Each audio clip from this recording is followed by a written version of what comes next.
What's up, everyone? I'm CL Connolly, and today we're going to be talking about time management. But before we get into it, I want to talk about friendly misfortunes. I finally got it. So, this one here, this is the one that's been in my storage. So, I finally got it out and was able to bring it here. Just thought I'd show you the cover. It is a smaller size than these two, so you can see the difference in the size. Um, Also, with this one, I had a lot of trouble with the book printing, and I'm just going to show you this for a minute. So I had a lot of trouble with this book printing. I actually ordered books right after it launched. I ordered a box of books because I always order 20 books to come to me, and I had a lot of trouble with the printing. The first run, the pages were falling out, they weren't completely in. It was just ridiculous. So I had to contact them, no problem, send them pictures, and then they replaced them for me. The only problem that I had was the fact that they didn't want the other ones back because I have them on a destroy type thing. So if the bookstores or whatever can't sell them that they have, then they send them back to me. And that's how that works out. So I do still have some of these copies that are not printed very good, and I do have to go through my box to make sure that they're not the bad copies. But if you look, they cut it way too close to the edge here. That was one issue that I had. But for some reason, it seems really close to the edge here, and it didn't look like that on my digital copy, and it doesn't look that way on the good ones that I got. So it's not so close to the edge. I don't know why it got that way, and I don't know how this happened. Like, it looks like it was reformatted when they got it, and I don't know why. And then also, let me see if I can find them. Yeah, you can kind of see it. This page, that's this one. You can kind of see this page is crooked. This one's a lot worse. You can see how crooked this page is, because this is supposed to be up here. So it seemed like everything had kind of shifted downward. I don't know. And then some of them had, the pages were falling out. But that was literally the only issue that I ever had with this book. I hadn't had any issues with Forbidden Affair, so I left that alone. It was just this one, so I figured it was the size. But I did this one in a different size because it's not in the Affair series. So I wanted to make sure I had it on a different size. So there's Friendly Misfortunes. It is available on my website, as well as the other two. The other two are in a group, so you can click on the Affair series and you'll get both books on that group. I'm not really too sure what that is. This one here is listed as just the book itself. So anyways, so we're going to talk about time management. Now, whether you have a full-time job or you're at home, either way, there is different things that you can do to make sure that you're managing your time correctly, so that, well, not really correctly, because there isn't really a wrong way to manage your time, but just managing your time so that you make sure that you plan time to write. Because I know a lot of times jobs and stuff like that get in the way of your writing, because that's exactly what I had. I had worked at a retail store, and I have a lot of bad things about that retail store, so I'm not going to tell you what it is. But so I was working at a retail store, the management was poor, and I got stressed out, and I couldn't write. And it's actually really bad when you come home and completely lose all sense of passion for, what you love doing. So my biggest thing is, just focus mostly on your writing if that's what you want to do, and not on the bad parts in life. So if you are having a hard time with your job or something like that, just know that when you come home, that job no longer exists in a way. Just don't think about it. Think about what you really want to do, and that's writing, right? I've had several jobs throughout my life. When I was 16, I worked in a grocery store. When I was 17, I worked at a different grocery store. Let's see, when I was 18, I worked in an office, but that was because I had a class in school to where I could actually leave early. but I had to have an office job in order to do that. So I had an office job. Then when I was 19, I worked in a restaurant. And from there, I bounced around from restaurant to restaurant to restaurant until I got another office job. And then I worked in a bar. When you're younger, you kind of bounce around from job to job to job. And that's basically because you're trying to find out who you are. And I think that that's okay. But as you're bouncing around in all of these different things, you kind of have to realize that there is something that you need to add to your schedule. Now, we're going to start talking about planners. So I've had a planner since junior high. And in junior high, when I used to plan, I always planned my classes, my lunch, and after-school activities. My after-school activities were basically, writing and journaling. And that was all that was in my planner. But I liked having it there. I liked having my planner. So I knew, what was going on every single day. But that's just me. And I got to the point to where I had to have a planner with me all the time. And it's funny because I always feel like it's either I need my planner or I need my notebook.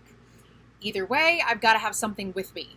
And it has to be paper. It has to be right there in front of me. So I need to have my planner with me. Planning is always the perfect way to make sure that you're managing your time correctly. Now I'm going to show you. This is my 2020 planner. So this is for next year. But I have this specifically because I'm trying to write multiple books throughout the year at different times. And when I say that, I'm talking about like right now I am editing Fundamental Affair while I'm writing Fruitful Affair, and Family Affair was in the process of being published at the exact same time. So I have all three of those items that are going, or all three of those books that are going through this year. So I want to make sure that I'm managing my time correctly next year. For like at the end of this year, I want to have Fundamental Affair published through December. What I'm hoping is that I'm editing Fruitful Affair. I'm sorry, not editing Fruitful Affair. I wanted to get Fundamental Affair published, have Fruitful Affair edited in November so that in December my beta readers have Fruitful Affair, so that all I'm doing in the entire month of December is completely outlining my new series that I want to start beginning next year. So that when I start next year, then immediately in January, what I'm going to be doing is getting Fruitful Affair ready for publishing, especially if I've already got Fundamental Affair published.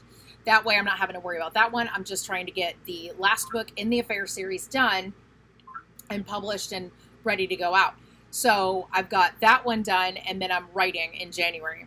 And then in January, when I'm writing the first book, because I'm going to give myself 3 months to write each book, and then 1 month to edit, and then 1 month with the beta readers. So that way, I've got it set up so where I know every minute of my day, so that I know where each minute is going and I know where I'm putting my writing. Now, I am at home now. So while I'm at home, I do have to make sure that I'm managing my time correctly, because I do still have, home duties to do because I'm a housewife, So anyway, so I have to make sure that I'm putting in housework and stuff like that. I also want to start exercising again because I know that that'll help with my back pain. But I want to put in every minute of the day. So I have this new planner for next year, completely formatted. And I said that weird. And anyway, so I formatted this on the computer specific for me. So I have it from 7 a.m.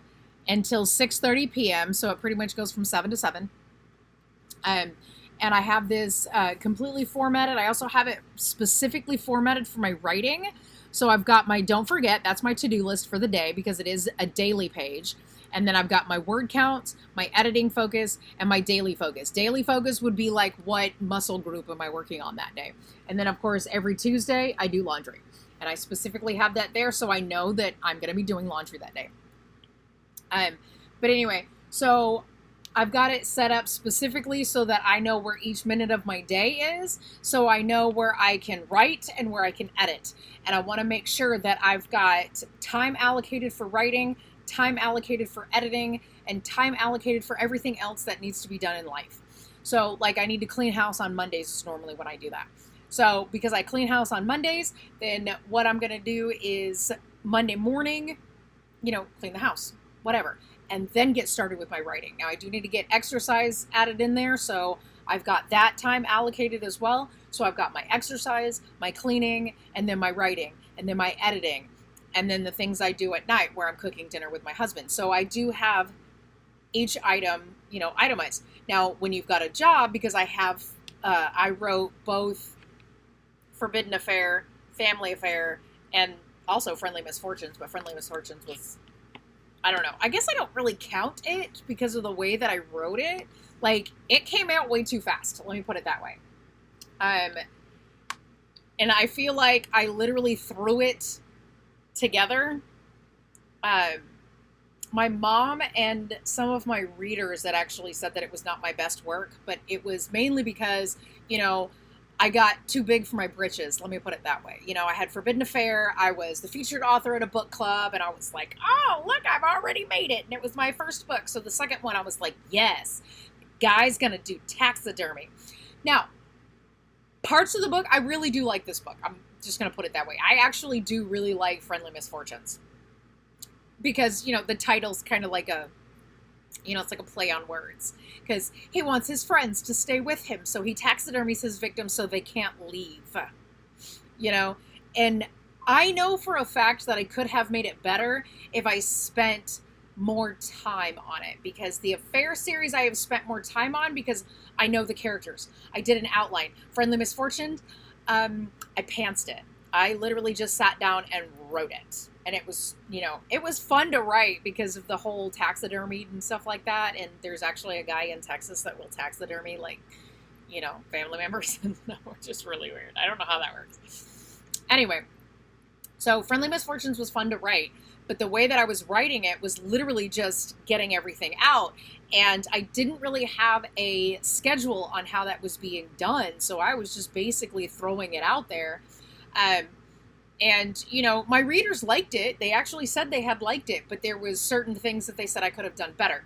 That one, I also didn't have like a group of beta readers. I just gave it to my mom. So that was a bad thing. These two, on the other hand, I did the right way. And it was because of the fact that I had an outline. I legitimately had it to where, it's a series. It was going through. I knew exactly who was in it. Like, I know my characters who are in those books. I know who they are. They're like my friends type of thing, so I know who they are. But I knew exactly from the time that it was being written to the time, and I think I rushed this one. That was the whole point. It was my second book. The first one did so well, so I basically rushed it. And I can tell you that that's never a good thing. Don't ever rush anything. You want to make sure that everything is allocated to a specific time.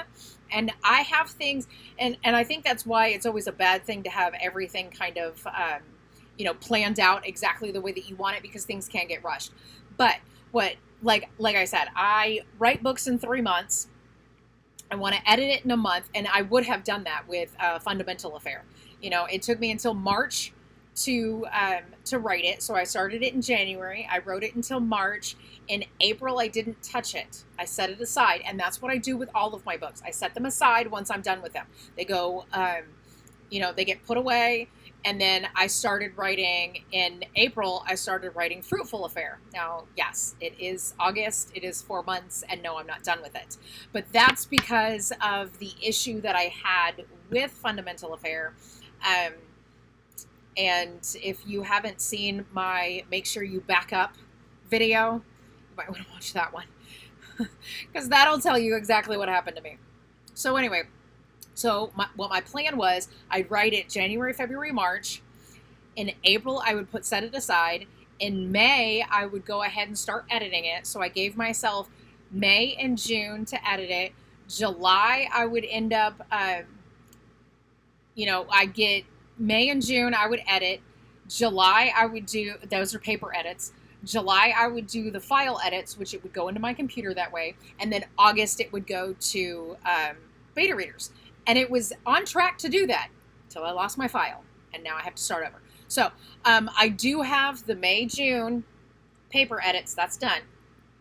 The July, I was so almost done. I literally probably had about 10 pages left when I lost the file.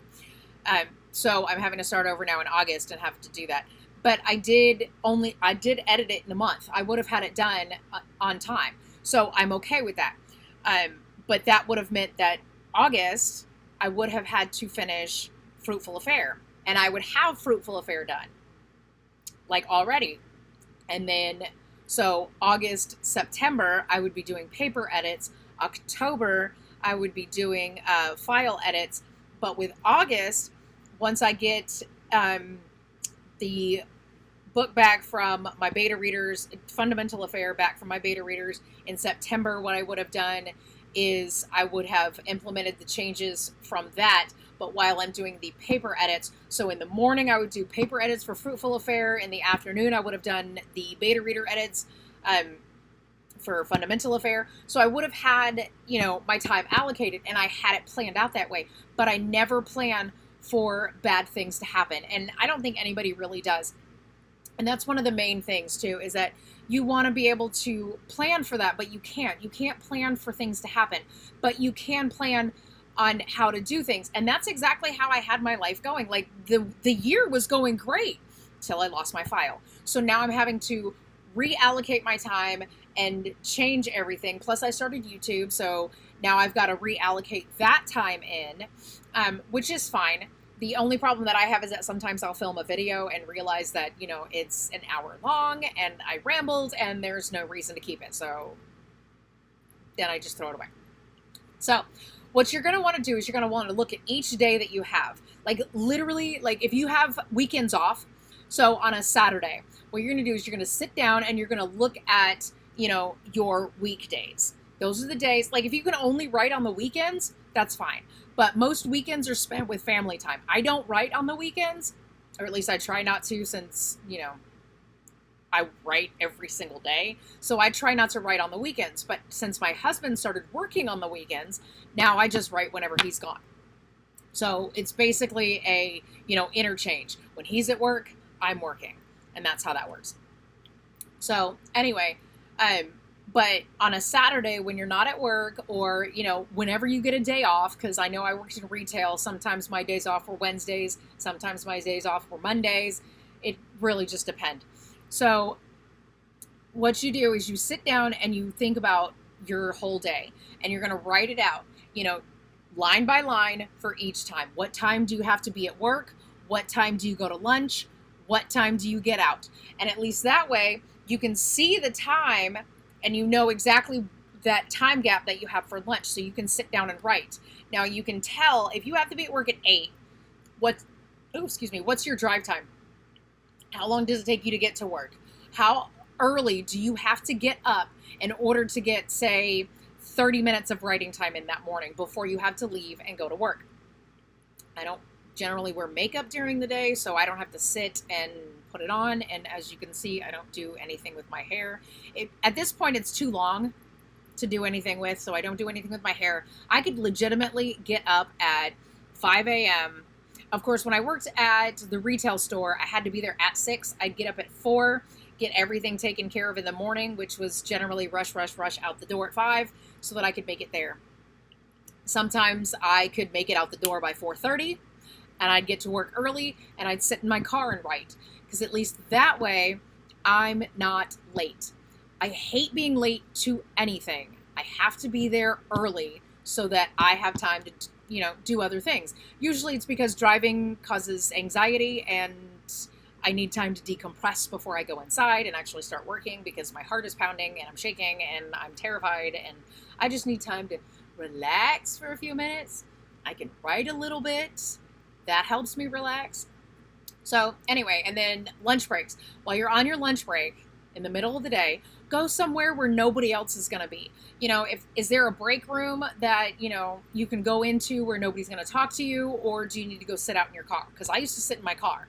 And the only reason why I could sit out in my car was because that was the way that nobody would talk to me. Everybody would leave me alone while I was in my car. So that's where I used to write, is in my car on my lunch break. And then when I'd get home, I'd go for a run, I'd come back. Sometimes I would sit down and write for a minute. Sometimes I'd sit down and write for half an hour to an hour. Sometimes I would just go straight to the shower and then sit down and write. And then sometimes while I was cooking dinner, I'd, you know, start the water to boil because I make a lot of noodles. So I'd start the water to boil or put something in the oven and wait for that. And then I'd sit and write, or, you know, whatever. There's always these little time periods that you don't realize that you can actually sit down and write while you're doing something else. Let's say, you know, your kids are doing their homework. Sit at the table and write while your kids are doing the homework. You can still help them while you're writing.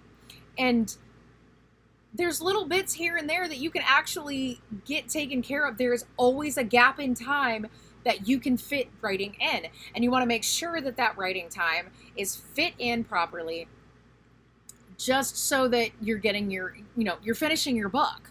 Because most people will always say, oh, I can finish my book when I retire. Well, how long do you really need to write that book? Do you need 20 years to write a book? If you legitimately want to be a published author and you want that book in your hand so you can, this is what I did. This is mine. I did this. You know, you want to make sure that, you know, you add that writing time in. If you want to be able to quit your day job so that you can focus on writing, write every little gap you get. There are time gaps everywhere, even if you have a day job. Don't forget, if you are standing around waiting for something to happen, you have time to write. It's like they always said in the restaurant industry. If you have time to lean, you have time to clean. Which means if you're just standing there, that means you have time to pull out your notebook or your laptop and sit down and take a minute. Just make sure, especially like if it's on the weekends, if you only have time to write on the weekends, that's fine. You know, have one day where, you know, you got your kids or something like that. Have one day where your husband takes your kids out of the house, 2 hours maybe. You get 2 hours to sit there and write. Those 2 hours could probably be the most productive 2 hours that you have all week, besides working. But, you know, when you work in a job, you're basically working to make someone else rich and not yourself. There's my kitty. Anyway, if you have any questions, leave them in the comments below. I will tell you, I've had several different jobs growing up. I've had several different jobs in my entire life. Hi, Valentine. So I've worked in grocery stores, I've worked in restaurants, I've worked in offices, I've worked in retail. I can tell you that most of my jobs were always had short hours so that I could write. I made sure that I never had a permanent position anywhere because I wanted to make sure I had time to write. I wanted those weird hours. I didn't want to have to go to work at 8 a.m. and get out at 5 p.m. I hate those hours because that basically takes up your entire day and you don't get to sit down and write. But that's me personally. That's why all of my jobs were restaurant. I was like, restaurant job, perfect. I can work a lunch shift, write the dinner shift. I can work the dinner shift. I can write during the lunch shift, which I can tell you, I hate that. I would rather work a lunch shift because if I'm writing during the lunch shift and not working until a dinner shift, if I'm writing, half the time I don't want to stop just to go, oh, I gotta go to work. But I did the same thing when I worked in retail. When I didn't have to be there until like 2, 3, 4 o'clock, I was like, dang, now I gotta stop and drive to work. You know, I didn't like that. But sometimes it has to be done that way, which is fine. But that was just my personal preference. I'd rather get work out of the way in the morning and then in the afternoon write. And that's just my personal preference. So my biggest thing is find your time gaps. Find out when you can, sit down, write it down. You're a writer. Write down your day. Find that time gap. Fit it in. You can always find it. That's my monthly. Hold on, I got a daily in here. Find your time gap. No, that's a Saturday. Saturdays start at 8, end at 4, and then Sundays start at 9 and end at 4. It's because I don't do anything until 9 a.m. on a Sunday. It's usually when I go grocery shopping. The rest of the morning is spent taking care of the dogs and making my coffee and everything else. So anyway, always make sure that you find the time that you need. And literally in my planner for 2020, the times that I have every day are the times that I actually do stuff. Monday through Friday from 7 a.m. until 6:30 p.m. I am literally doing something. That does not include taking care of the dogs, making coffee, eating breakfast. That is all done before 7 a.m. So at 7 a.m. I can start actually putting things in that I actually do during the day. And then on Saturdays, I don't do anything until 8. Take care of the dogs. It's the same thing over and over and over again before 8. And then once I hit 8 o'clock, from 8 to 4, I'm actually doing something. And if my husband's at work, I'm writing or editing. And then on Sundays at 9 a.m. is when I go grocery shopping. And I always write down how much I spent at grocery shopping because I have a budget of $100. That's just me. I also just have, two. At this point, my son still lives here, but he's going to college, so it's just going to be the two of us, so $100 a week. It's a little more than, we need to spend, but that's just my budget. I make sure to have that budget. Anything extra goes into savings. But that's a whole different video. Anyway, you can find that time to fit in to write. Find your time gap. Find that time gap and you'll get it. I'm telling you, it can happen for you. And you can see the window in my glasses. There's a window right in front of me. Anyway, you can find me on Facebook, Instagram, and Twitter.